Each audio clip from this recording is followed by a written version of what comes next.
I think it was just a matter of how the flow of the game went today with what they wanted to do. We got to see early on, and Jalen had his opportunities, and he made use of those opportunities. So for you, the way the offense is moving right now, what do you feel differently these last few weeks that's worked, that it just seems like everything is there for you in front of you, like that feeling? Well, it's just going through the progressions. I think that's where we've taken a step forward in this offense in retrospect to last year. Is 1 and 2 aren't there. We're able to flip our feet, work through the progression and what that entails for us. If he's open, if not, knowing where our checkdowns are. I think that's the biggest difference. Your confidence is through the roof right now. What's it like when you're on the kind of heater that you're on right now? Yeah, well, I would say this.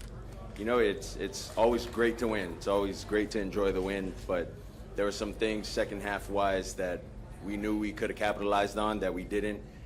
Things that we said we wanted to do coming out in the second half that we didn't, and those can be frustrating. But I would say,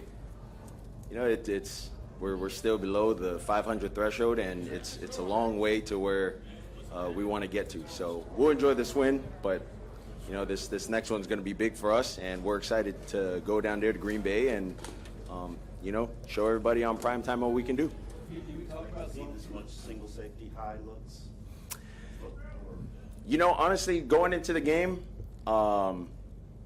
having my mind with what they put on film this year, what they do, and then you go back and look at the rest of the years where they were successful in stopping some of our in routes and whatnot. So you kind of have in mind, okay, these are the ways they could potentially play us. But then I also still have in the back of my mind, be ready for 2, be ready for 2-man, variations of 4, whatever that looks like. And so, preparing wise, that's sort of how that's sort of how I go about my process so that I don't get stuck on, what the progression is, and I can progress faster knowing what the coverage is. Did you think you were done?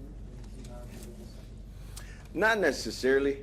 Mike came up and told me that he doesn't like doing that, taking a guy out and then having to put him back in. But I told him at any point I was ready, whether I had to sit out the rest of the game or not. When you talk to your progressions, like with Johnny Smith on the first touchdown, where was he on your? He was probably 4. Yeah, if you're counting the numbers on the progression.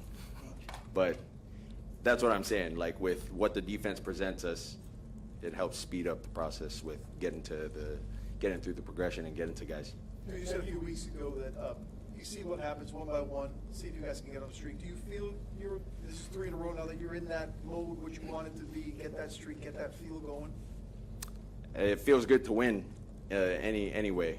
But yes, getting into a rhythm of stacking wins up in the win column, I definitely think that's a big, morale booster for the guys in the locker room. And this is something that, they can take into this upcoming week. And, guys are feeling good. Everything feels better when you win. This will probably be remembered as the Joe and Waddle game, the bust-out game for him. Had you had to counsel him during the last month and a half or so when he hasn't been getting the ball as much as he has in the past? No, I didn't have to do any of that with J-Dub. How meaningful is it to you to know that you're 7-0 against a divisional opponent in New England? It's great. It's great anytime, like I said, anytime you can find a win against a divisional opponent. It's not my win. It's the team win. So I leave that at that. You mentioned the significance of the coming game. What do you think about maybe playing in some cold in Green Bay? Yeah. I'm excited to kill narratives, so let's go. Bring it on. Tua, talk a bit about avoiding interceptions these past couple of games, obviously today and last week against the Raiders. Just talk a bit about not giving New England's offense any opportunities off of those. Yeah. Ending of the half, in the first half, definitely didn't like how we ended that. Too many hands on the ball, off of decisions and off of placement of the ball.